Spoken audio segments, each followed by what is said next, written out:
సత్క్రియ అంటే సృష్టికర్త పని.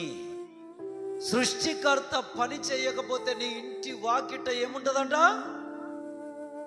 పాపం అండి. ఇంటి వాకిట వరకు వచ్చిన పాపం ఇంటి దాకా రాదా? ఇంటిలోకి రాదా?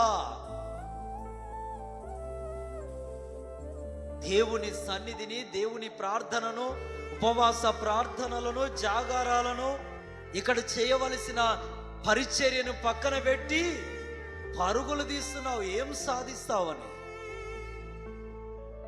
ఏం సాధిస్తావని? ఇంతవరకు పరుగులు తీసి సాధించింది ఏముంది? వెనకకు చూసుకో. ఇంటి వాకిట పాపాన్ని చూసుకో తప్ప దేవుణ్ణి కాదు నీ ఇంటిలో. ఆమేన్, హల్లెలూయా.